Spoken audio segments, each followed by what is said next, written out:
Assalamualaikum warahmatullahi wabarakatuh. Bismillahirrahmanirrahim. Alhamdulillahi rabbil alamin. Wassalatu wassalamu ala ashrafil anbiya'i wal mursalin wa ala alihi wa sahbihi ajma'in, amma ba'du. Dulu ada seorang orator. Kalau pidato hebat bukan main. Kalau dia bernada gembira, semua orang senyum. Kalau dia bercerita tentang sesuatu yang sedih, satu masjid orang nangis. Orang tanya kepadanya, "Pak, bisa pidato begitu hebat, siapa yang bikin?" "Ya saya sendiri." Istrinya dari belakang bilang, "Tidak, yang bikin pidatonya hebat saya." Kata suaminya, "Mana bisa, saya." Kata istrinya. "Kalau saudara tidak percaya, tunggu Jumat depan, dia khutbah Jumat, saya akan bikin khutbahnya tidak hebat," kata istrinya. Sudah hari Rebo, siap-siap mau bikin konsep khutbah, baru mau nulis, datang istrinya, "Bang, tolong pegangin anak, saya mau ke warung." Mau bikin konsep lagi, kata istrinya, "Bang, tolong ini, tolong itu, tolong ini." Sampai mau berangkat khutbah Jumat, khutbah belum selesai dibikin. Begitu naik mimbar, kehabisan bahan. Sudah 10 menit masih amma ba'du, amma ba'du, amma ba'du. Ini yang dengar heran, ini orang kok bicaranya bisa cuma amat sama badu, amat sama badu saja. Di situ kelihatan, saudara-saudara, betapa peran serta istri yang walaupun tidak kelihatan oleh pandangan mata yang zahir, tapi teramat sangat menentukan. Sekali lagi, tidak ada seorang suami bisa sukses jadi apapun dia tanpa peran serta istrinya di rumah.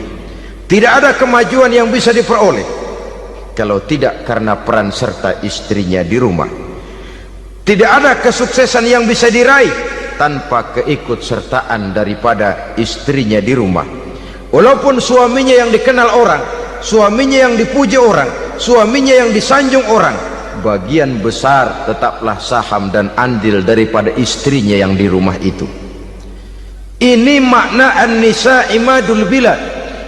Dari istri-istri Rasul kita bisa menemukan figur-figur wanita teladan. Sehingga keliru kalau kaum orientalis barat mengatakan Rasulullah itu katanya sesungguhnya adalah seorang seks mania, istrinya banyak.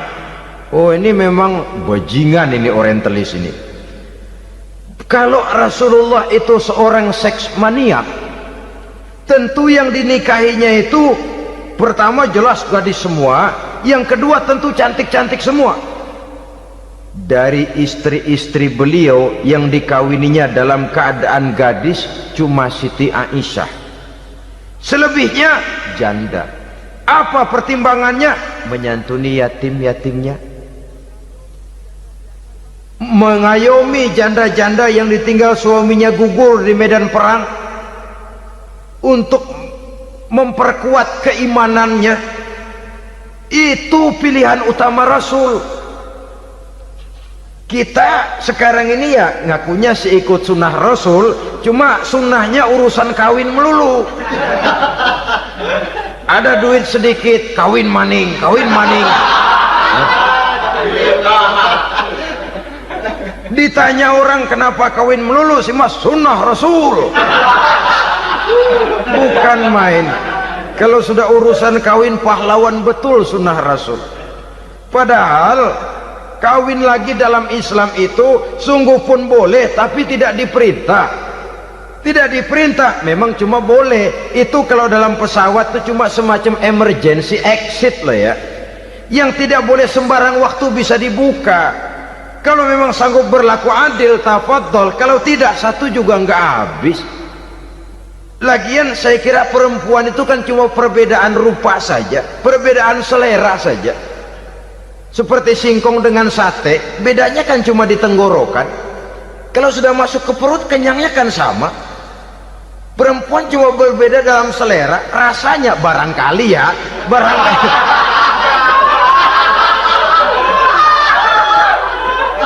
Barangkali tidak jauh beda. Saudara hadirinlah, Islam ini mengatur lewat pintu yang dinamakan nikah itu tadi, sehingga dengan demikian bisa dinikmati secara tenang, tentram. Tidak usah manusia ya, kucing saja. Coba lihat kucing, kalau ikan dia boleh nyolong, kucing itu boleh curi, makannya nggak tenang kucing. Coba lihat ini, asal dia nyolong ikan, makannya juga mindik-mindik, matanya nengok kiri nengok kanan, ada sedikit gerusak kabur. Secara nalurinya kucing tahu kalau ini ikan curian, makannya nggak tenang dia. Tapi kalau ikan kita kasih, kucing anteng, geledek juga nyamber, manteng aja dia. Nalurinya mengatakan ini ikan dikasih sama yang punya, tenang dia. Saudara hadirin yang saya hormati, orang juga gitu. Kalau hubungan suami istrinya sudah sah, diikat dengan akad nikah, tenang, anteng, nggak gerasak gerusuk, nggak kayak diubur-ubur maling, anteng aja. Dia ngintip juga buat cuek aja udah, biarin aja dia ngintip, capek sendirilah.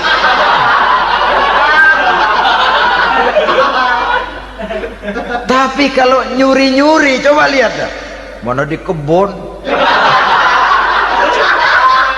banyak nyamuk, hansip mukul tiang listrik, dia yang bingung. Islam ini sesungguhnya memudahkan jalan, saudara-saudara. Jadi sebagai social agent, wanita bisa berperan untuk itu, apalagi untuk hal-hal yang menyangkut wawasan kemanusiaan, di mana kaum wanita karena emosinya lebih tinggi daripada kaum laki-laki, dia sangat peka terhadap masalah-masalah yang menyangkut kemanusiaan. Hatinya mudah tergugah, perasaannya cepat terenyuh, dengan penderitaan dia cepat tergugah. Dia bisa menjadi social agent tanpa harus melupakan fungsi utama sebagai istri dan sebagai ibu dari anak-anaknya, sebagai istri dari suaminya. Saudara hadirin yang saya muliakan, dahulu Al-Quran pernah menceritakan betapa istri-istri pembesar di istana mewah di zaman Nabi Yusuf, kalau istilah sekarang nyonya-nyonya jet set, nyonya-nyonya VIP, betapa mereka mau memporak-porandakan keimanan seorang pemuda seperti halnya Nabi Yusuf alaihi salam. Dan Nabi Yusuf kemudian ternyata tidak mau jadi gigolo yang kerjanya hanya menyenangkan wanita-wanita jet set kelas VIP ini tadi. Sesungguhnya ini cuma satu simbol yang kejadiannya bisa saja terjadi pada zaman modern dalam versi dan kondisi yang berbeda. Namun bagaimanapun juga, wanita dengan peranannya sebagai social agent, sebagai penggerak masyarakat, sangat besar pengaruhnya dalam ikut mewarnai perkembangan suatu negara. Seorang suami perlu memberikan dorongan kalau istrinya aktif di bidang sosial, asal dengan catatan saja, fungsi sebagai istri, fungsi sebagai ibu jangan sampai terlantar karenanya. Bahkan saya katakan tadi, di zaman sekarang wanita tidak lagi hanya berfungsi sebagai social agent, bahkan sebagai national agent, penggerak dari satu bangsa. Muncul wanita-wanita yang jadi menteri, yang jadi anggota DPR, bahkan yang jadi kepala desa dan lain sebagainya. Secara umum memang ar-rijal qawwamuna 'alan nisa, laki-laki adalah pembimbing bagi kaum wanita karena kelebihan fisik biologis, kelebihan kemampuan intelektual dan lain sebagainya. Namun wanita pun boleh saja menjadi social agent sepanjang catatan yang saya sampaikan tadi. Jangan sampai melupakan kodrat kewanitaan, jangan sampai mengalahkan fungsi sebagai istri dari suaminya, sebagai ibu daripada anak-anaknya. Nah, kemudian fungsi yang keempat di bidang ilmu pengetahuan.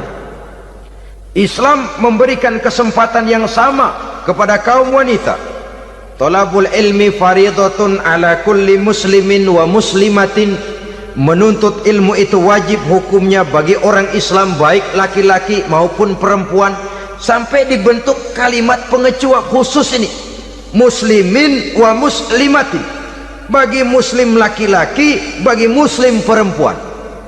Dan alhamdulillah, kalau dulu di zaman Raden Ajeng Kartini nasib perempuan berada di balik pintu yang digembok rapat-rapat, siklusnya berputar cuma sumur dapur kasur, kasur sumur dapur, dapur sumur kasur, melingkar di situ satu saja peranan kaum wanita. Memberontak jiwa Raden Ajeng Kartini, menuntut persamaan bahwa wanita berhak maju sama dengan laki-laki. Entah Islam sejak 14 abad yang lalu sudah mencanangkan ini, menuntut ilmu wajib bagi laki-laki dan perempuan beragama Islam.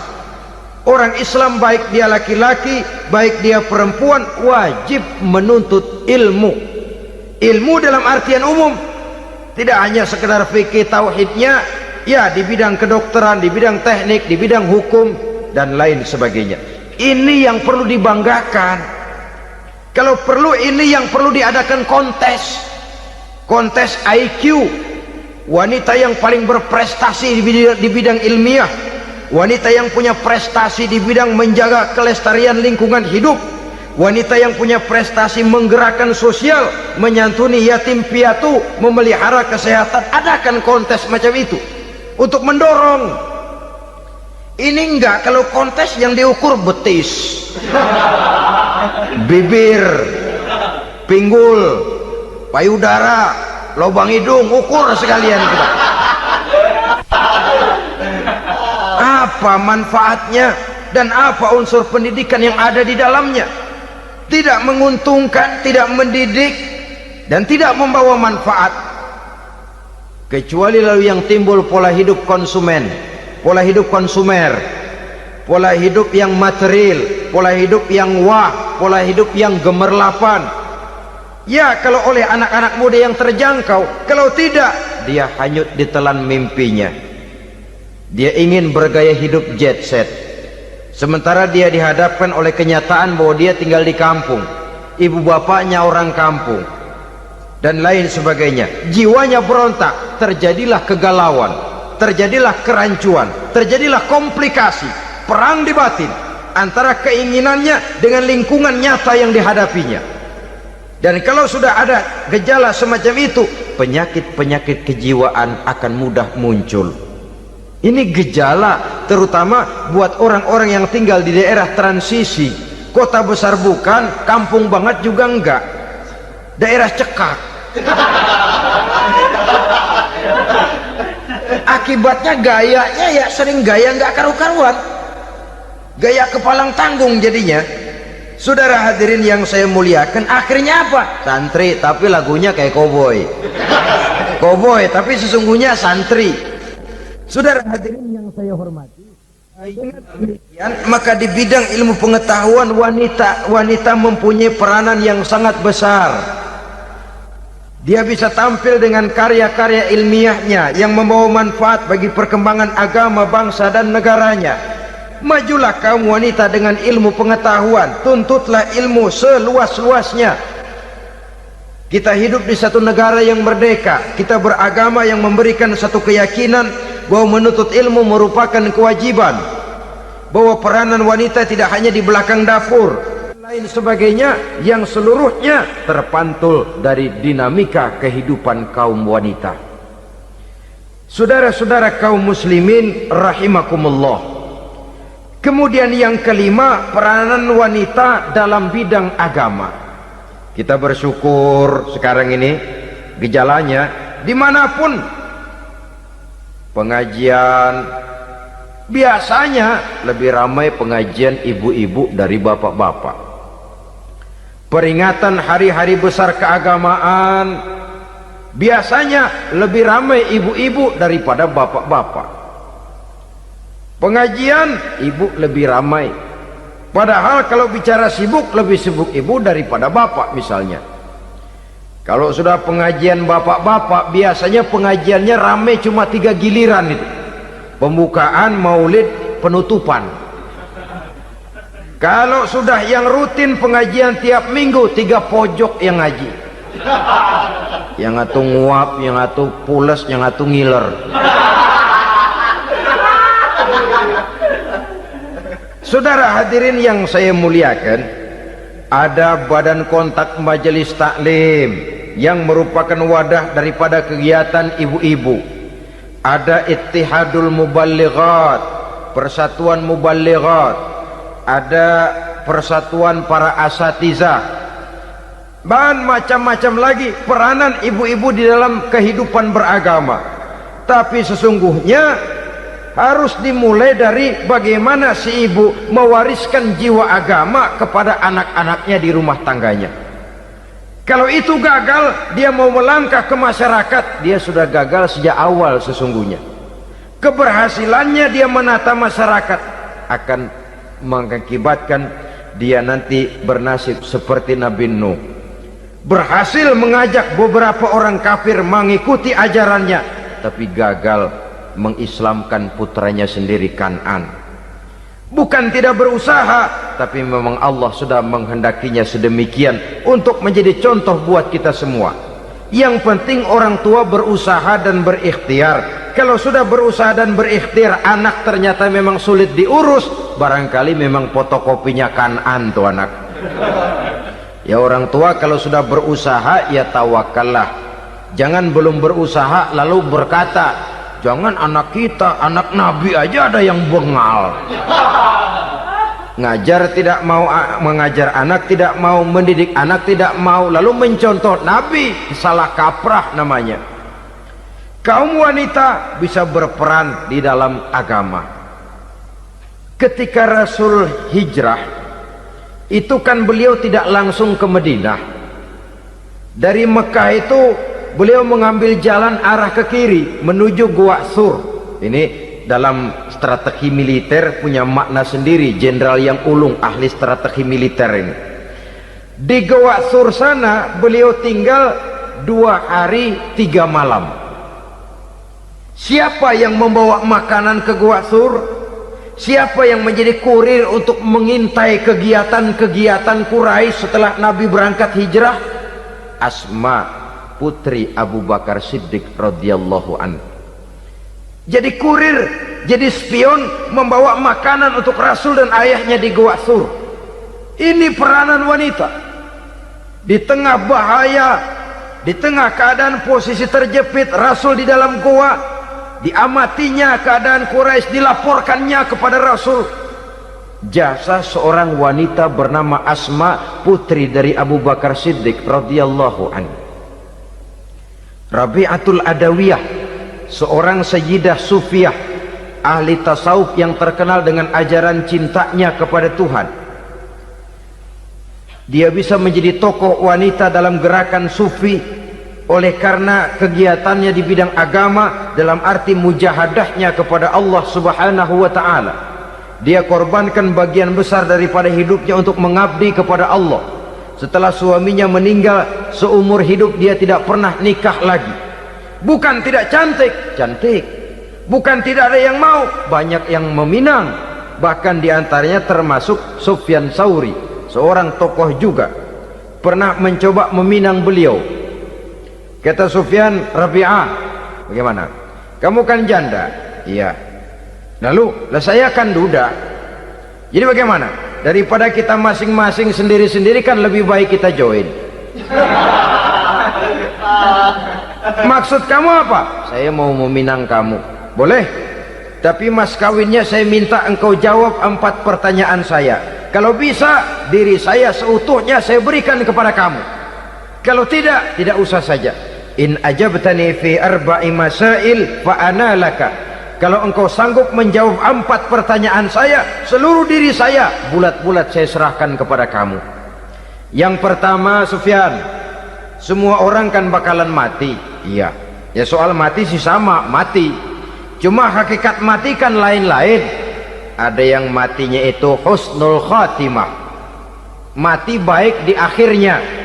lagi ngaji mati, lagi baca Quran mati, lagi sholat mati, lagi dengar ceramah mati, lagi sodakoh mati. Itu mati-mati yang su'ul khatimah. Ada yang mati itu mati yang husnul khatimah, maksud saya. Ada mati itu yang disebut su'ul khatimah, jelek di penghujungnya. Lagi nyekek botol mampus, lagi banting kartu plak plak habis, lagi makan riba mati, lagi zina mati, lagi nipu mati. Kira-kira kalau saya nanti mati su'ul khatimah apa husnul khatimah? Loh, saya nggak tahu, kamu mati saja belum. Tidak bisa kamu jawab, tidak bisa. Yang kedua, setelah mati kita masuk ke alam kubur. Di kubur kita akan dapat nikmat kubur atau azab kubur. Hari itu kira-kira saya dapat nikmat apa dapat azab? Saya tidak tahu. Di padang mahsyar setelah ditimbang kita dapat kitab di tangan kanan kalau baik, di tangan kiri atau dari belakang kalau jahat. Hari itu saya dapat kitab di tangan kiri apa tangan kanan? Saya nggak tahu. Yang keempat, orang akan lewat di atas sirat. Yang selamat sampai surga, yang celaka sampai ke neraka. Kira-kira saya yang selamat apa yang celaka? Wah, kata Sofyan, gua nggak tahu, udah butak dah lempangan itu deh. Kalau kau tidak tahu Sofyan, tidak bisa jawab 4 pertanyaan ini, maaf saja, lamaranmu saya tolak dan saya tidak akan nikah. Ini yang saya khawatir. Maka dia terkenal sebagai Sayyidah Sufiyah, tokoh wanita dalam dunia sufi. Dan artinya wanita bisa berperan banyak dalam bidang agama, sebagai pengasuh majelis taklim, sebagai pengasuh yatim piatu, sebagai gerakan-gerakan keagamaan yang positif dan lain sebagainya. Ini dimungkinkan karena Islam menunjang harkat dan martabat kaum wanita. Maka majulah kaum wanita Islam Indonesia dengan tetap menjaga kodrat kewanitaannya.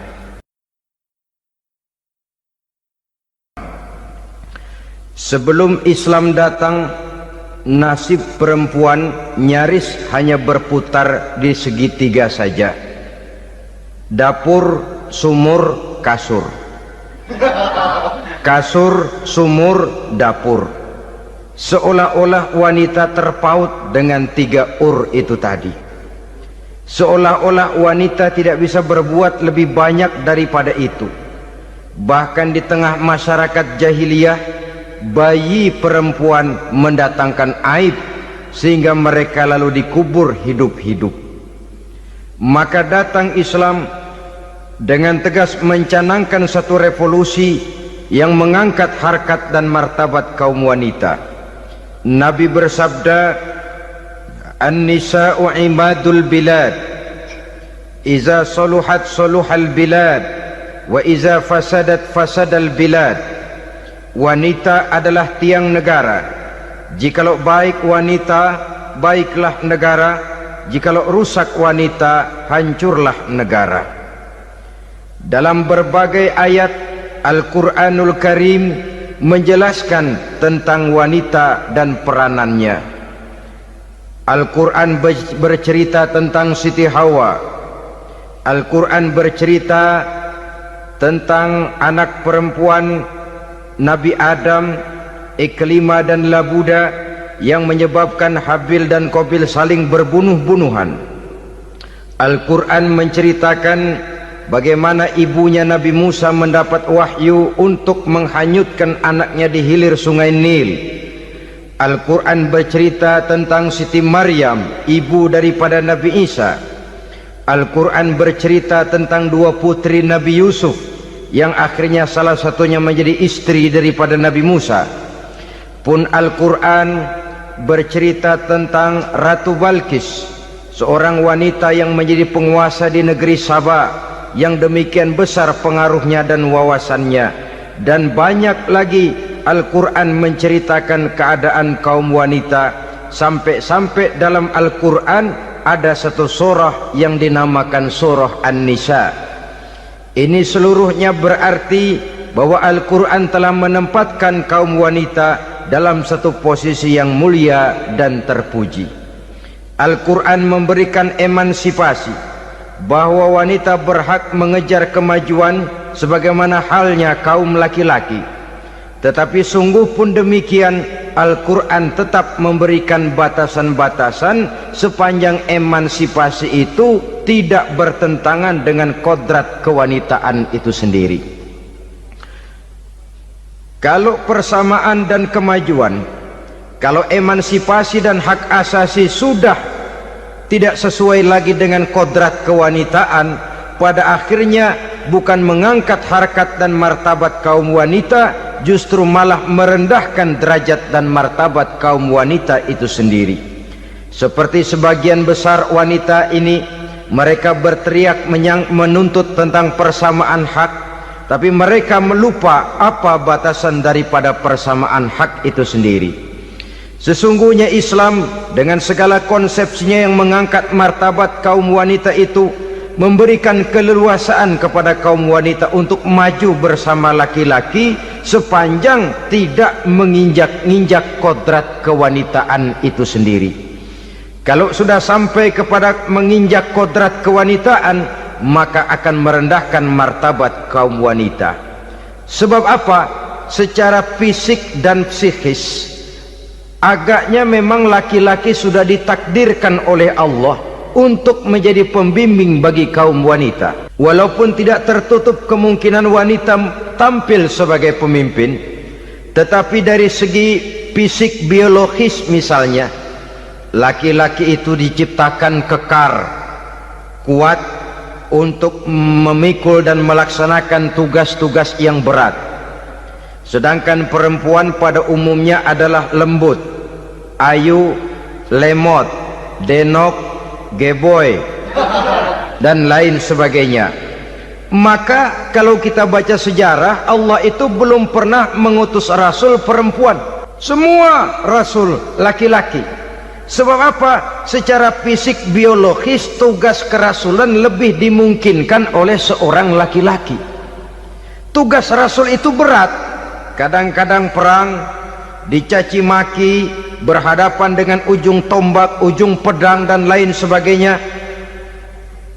Makanya seluruh rasul laki-laki, dan Allah belum pernah mengutus rasul perempuan. Dari segi lain, perempuan itu banyak terhalang untuk melaksanakan ajaran agama. Misalnya 1 minggu dalam sebulan perempuan itu terkena cuti khusus, mengalami masa menstruasi, tidak sholat, tidak puasa, tidak melaksanakan ajaran agama yang tidak dibolehkan pada saat menstruasi itu. Kalau ada rasul perempuan, lalu saat malaikat akan menyampaikan wahyu, kebetulan rasulnya sedang wah, itu bisa balik-balik lagi malaikat Jibril ke langit itu.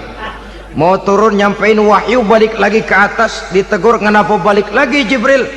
Rasulnya lagi head.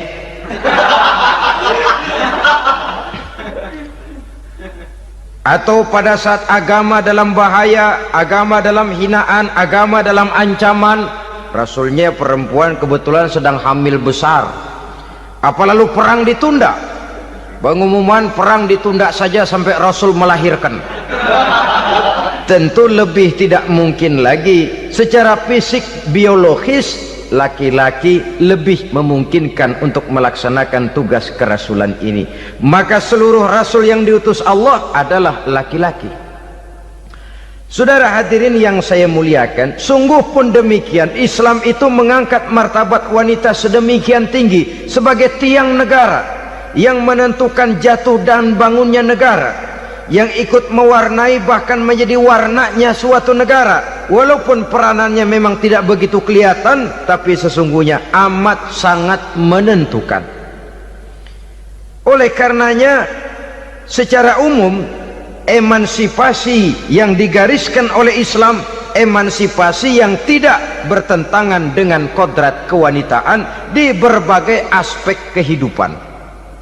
Kalau sekarang emansipasi ini kelihatannya sudah salah pasang, salah kaprah.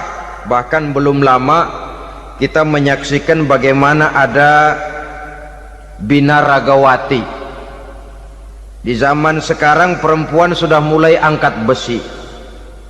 Saya mulai mikir kalau perempuan sudah pada angkat besi, ini sudah tanda suaminya udah deket dibanting-bantingin ini.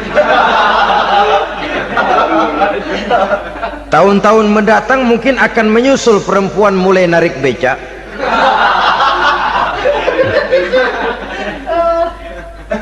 Nampaknya kan sudah tidak lagi mengindahkan kodratnya sebagai wanita.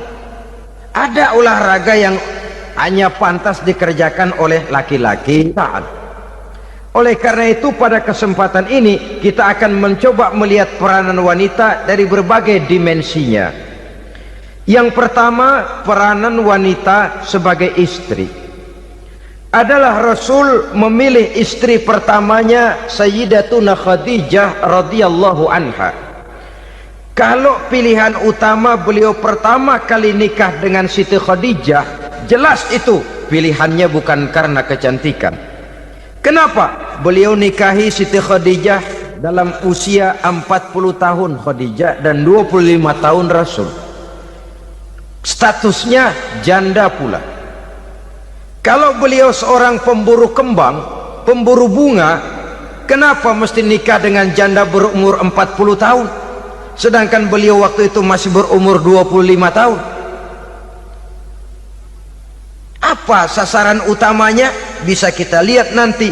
Setelah beliau diangkat menjadi Rasul, ternyata Khadijah lebih daripada seorang istri, beliau masuk ke dalam staf Nabi. Orang lain beliau belum beriman, beliau malah beriman lebih dahulu sebagai perempuan pertama yang masuk Islam. Orang lain memusuhi Nabi, beliau malah mengorbankan hartanya untuk membantu perjuangan Nabi. Istri setia semacam ini dengan peranannya sebagai istri yang sedemikian rupa memberikan andil yang sangat besar bagi kesuksesan dan keberhasilan seorang suami. Yakinlah saudara, tidak ada seorang suami bisa meraih sukses yang besar, jadi apapun dia, profesi apapun yang dipegangnya, apa dokter, apa insinyur, apa pejabat pemerintah, apa politikus, apa ekonom, apa budayawan, apa kiai, apa mubalik, tidak ada yang bisa meraih sukses yang besar tanpa peran serta istrinya, walaupun tidak begitu kelihatan dan nampak oleh pandangan mata yang zahir. Sebaliknya, seorang istri bisa mempengaruhi suaminya. Seorang suami yang jujur, polos, lugu, sederhana, bisa jadi koruptor ulung kalau didorong-dorong oleh istrinya.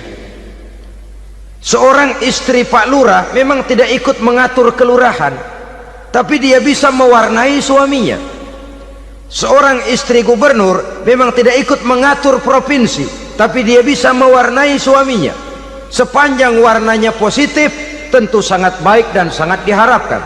Tetapi kalau warnanya negatif, kiamatlah akibatnya umat ini. Oleh sebab itu, peran pertama dari kaum wanita sesungguhnya adalah sebagai istri yang mendampingi suami untuk mengolah dan melaksanakan tugas-tugas besar. Dari seorang yang paling kecil sampai kepada seorang yang punya jabatan paling tinggi sekalipun, pengaruh dan peranan istri memang sangat menentukan. Saudara hadirin kaum muslimin rahimakumullah, itulah sebabnya Nabi menikah dengan Siti Khadijah.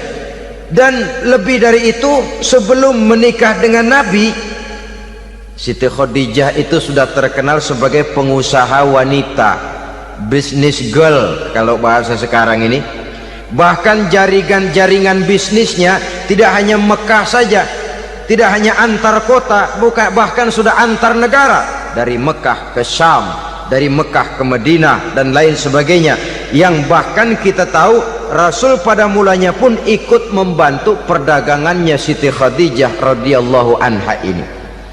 Jadi kalau bercermin dari karier Siti Khadijah, boleh saja wanita bergerak di bidang bisnis, asal memang profesi, bukan karena dengan senjata dan modal kecantikan lalu membujuk dan merayu orang sampai telap sehingga bisnisnya berjalan lancar dengan jalan menjual kecantikannya. Tidak, bergerak di bidang bisnis yang memang profesinya di situ. Tidak ada salahnya. Bisa saja perempuan menjadi bisnis girl seperti yang dicontohkan oleh Siti Khadijah radhiyallahu anha ini. Sebab itu kontes-kontesan yang hanya bertitik kepada rupa yang ayu saja, rupa yang cantik saja, sesungguhnya bukan hanya tidak bermanfaat, tapi saya pikir juga sangat tidak mendidik. Yang mengajar anak-anak remaja putri kita untuk berlomba-lomba hidup dalam kepalsuan. Alis mata palsu, hidung pesek dimancungin palsu, operasi plastik. Alis matanya dikerik bikin yang palsu, tai lalat lagi bikin yang palsu, gincu bibir dimerahin palsu. Seluruhnya hidup dalam kepalsuan. Akan lebih baik kalau kita ini misalnya mengadakan kontes yang menitik beratkan kepada ketinggian IQ, kecerdasan, kemampuan, skill, keahlian dan kemampuan. Tidak hanya dititik beratkan kepada rupa yang ayu dan cantik semata-mata. Sebab di samping manfaatnya diragukan, juga sangat tidak mendidik buat generasi yang akan datang. Terutama ibu-ibu, peran utama wanita sesungguhnya adalah sebagai istri mendampingi suami dalam melaksanakan tugas-tugas besar. Satu hari serombongan ibu-ibu pernah datang menghadap Rasul mengajukan satu resolusi, protes kalau bahasa kita sekarang. Ya Rasul, ada apa bu? Kalau laki-laki sih enak. Enak bagaimana? Iya, kalau orang laki-laki sholat, perempuan sholat. Laki-laki puasa, perempuan puasa. Laki-laki pergi haji, perempuan pergi haji. Laki-laki menuntut ilmu, perempuan bisa menuntut ilmu. Tapi kalau laki-laki pergi jihad, perang membela agama, kami perempuan tidak bisa ikut jihad perang di medan pertempuran. Padahal pahala jihad sangat besar dan kami ingin mendapat pahala jihad. Tidak adil kalau begini ya Rasul, izinkan kami pergi jihad. Ini perempuan di zaman Rasul, kalau ada kebaikan tidak bisa ikut, rasanya rugi bukan main, lalu protes. Apa jawab Rasul? Beliau senyum. Ibu-ibu jangan khawatir, walaupun ibu-ibu tidak maju ke medan perang, ada ibadah yang pahalanya sama dengan pahala jihad itu. Apa ya Rasul? Beliau menjawab, jihadukunna fi baitikunna. Jihadnya ibu-ibu, jihadnya kaum wanita adalah di rumah tangganya sebagai istri. Memasak makanan suaminya, mencuci pakaian istrinya, mengasuh, merawat dan membesarkan anak-anaknya. Itu seluruhnya bagian daripada ibadah yang pahalanya tidak kurang dengan pahala jihad. Kenapa? Al-Quran itu memberikan sesuatu sesuai dengan kedudukannya. Kalau perempuan pergi perang jihad membela agama, musuhnya laki semua, kayak apa perangnya? Itu musuhnya bisa nggak mau pakai pedang, perangnya udah gulat aja udah. Sehingga Rasul lalu memberikan satu jalan keluar yang membuat wanita-wanita itu lega. Jihadukunna fi baitikunna. Ibu-ibu sih tidak usah khawatir, jihad ibu adalah di rumah tangga ibu-ibu semua. Sejak bangun tidur sampai tidur kembali, nyaris kaum ibu itu 24 jam pekerjaannya. Sebagai istri, dia melaksanakan jihad di rumah tangganya. Peranan wanita yang pertama adalah sebagai istri yang walaupun tidak kelihatan dan menonjol seperti halnya laki-laki, tapi sangat mewarnai, bahkan menjadi warna dari tugas apapun yang dihadapi oleh suaminya. Inilah yang kita sampaikan pada kesempatan ini. Terima kasih atas segala perhatian, mohon maaf atas segala kekurangan. Wassalamualaikum warahmatullahi wabarakatuh.